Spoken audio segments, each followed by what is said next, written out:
It's no secret I'm not the biggest fan of eggplant, but they know how to treat it in the Levant. Destroy it with fire. Baba ganoush is not pretty, but it is creamy, smoky, and delicious. Grill some flatbread with it, and you've got a crowd-pleasing meatless meal that you can do outside. This is not quite the traditional West Asian pita bread. I want something crispier to use for dipping. Here's the dough. 3/4 of a cup of water, 175 mils, a teaspoon of sugar, teaspoon of yeast, teaspoon of salt. And I'm doing a 1/4 cup of plain yogurt, a big spoonful. If you don't do dairy, just replace that with more water. And I'm doing some cornmeal, maybe half a cup, 60 grams. This will give the bread great flavor and a texture that's much more cracker-like. The rest will just be normal bread flour, as much as I can stir in, which will probably end up being like 2 cups max, 140 grams or so. I'll just leave that covered to hydrate and autolyse and all of that for about 20 minutes. Time now to knead, which is not really about developing gluten. The autolyse pretty much did that. It's really about jamming as much flour in here as it'll take. Flatbreads like this are generally a pretty dry, stiff dough. That's what makes them hold up so well on a grill or in a tandoor. A wet dough would just droop through the bars or fall off. And don't freak out if the dough seems rough like that. That's the yogurt. The acid in yogurt messes with the gluten a bit, but it tastes real good. That's taken all the flour it's going to take. Time to let it rise for an hour or two. When it's real puffy, I'll divide it into maybe 6 little balls, roll those out smooth, and let them proof for about a half hour. A second rise improves flavor and texture and makes them much easier to roll out flat. I've got some parchment papers that I'm going to cut in half. You'll see why. A little flour on top and just roll it basically as thin as I reasonably can. Then plop it on the parchment sheet and repeat. So splatty. And wiggle it. Here's another thing you can do if you want. Just dock the bread with a fork. This will get you lots of little bubbles instead of one big bubble, like a pocket pita. Thanks to the paper, I've got a compact stack that I can just throw in the fridge until I'm ready to grill. If they're cold, they'll be easier to handle. Time to start a fire.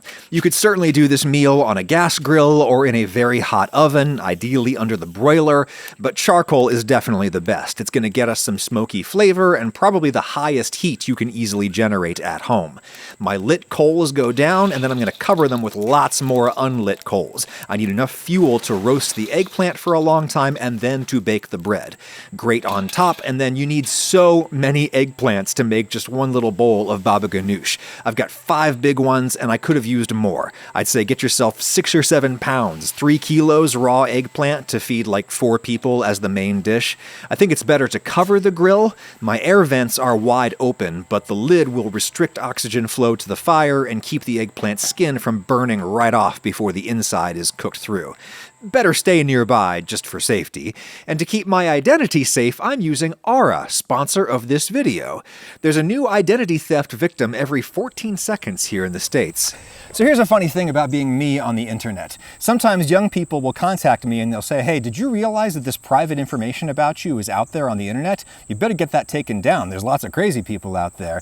And it's like legally public information. So the journalism professor in me wants to be like, here, young person, let me tell you about all of your rights under open records law. But then the YouTuber in me is like, yeah, that's probably a good thing to take down if possible. Don't want to make it easy for crazy people to find me. And that's where Aura comes in. Aura will go to all these websites that scoop up your public personal info, and they will submit takedown requests regularly.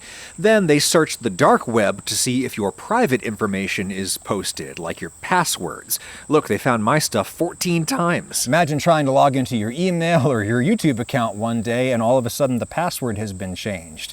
Aura also monitors your credit in case someone is trying to buy something in your name.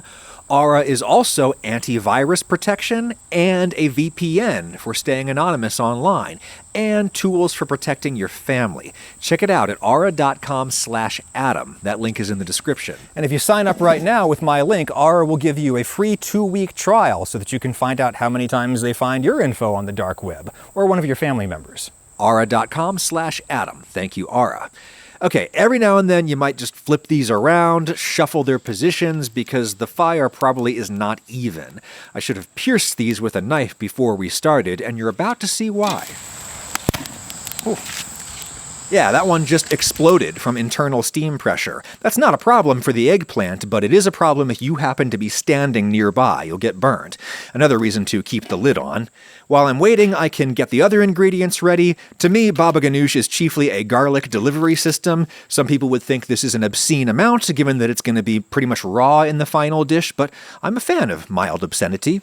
People often grate this to get it really fine. I think grating garlic is usually a pain. I'm just going to grind it down with some salt. Pretty smooth paste, that is. You can also dip vegetables in baba ganoush, like cucumber. Very delicious and probably a lot healthier. You might need to replenish your fuel, which is easy enough to do if you have tongs. The name of the game here is to just completely destroy the eggplant. Just incinerate it. You got to break down that inner flesh until it's really dark and creamy and dry. We got to get out most of the water. That's looking pretty good in there after like 45 minutes. I'm going to leave the lid off now so that the fire can get a ton of oxygen and literally burn the skins to a crisp. If they're crispy, the eggplant will be firmer, easier to pick up, and easier to scoop out. Nice and smoky and crispy. Done. I'll put the lid back on to keep the remaining fuel from burning too fast. We need it for the bread. Pop them open with the knife and let them steam out for a few minutes, and then you can just go in with a spoon and scoop out the flesh. I think this is way easier than trying to peel the skin off the flesh, which I've seen people do. It's no big deal if you get a few little bits of burned skin in there. They'll actually taste quite nice.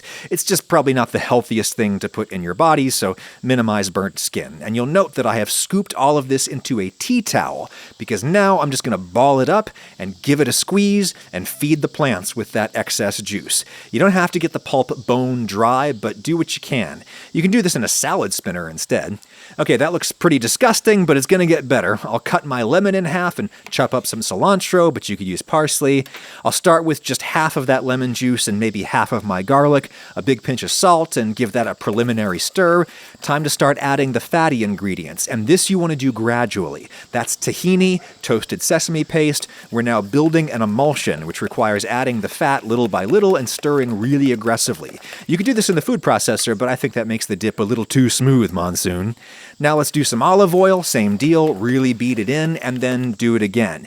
You generally do 2 or 3 times as much olive oil compared to the tahini. Stir, stir, stir, and then give it a taste. I'm gonna go with the other half of the lemon and all of my garlic.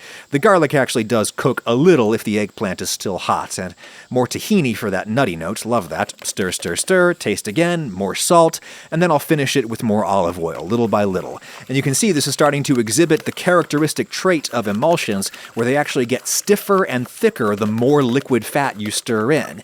If you tried to dump it all in at once, it would take way more physical agitation to get that fat bashed up into tiny little droplets and coated in emulsifiers and water. The emulsifiers are in the vegetable matter, mucilage in the eggplant, saponins in the garlic, there's lots of them.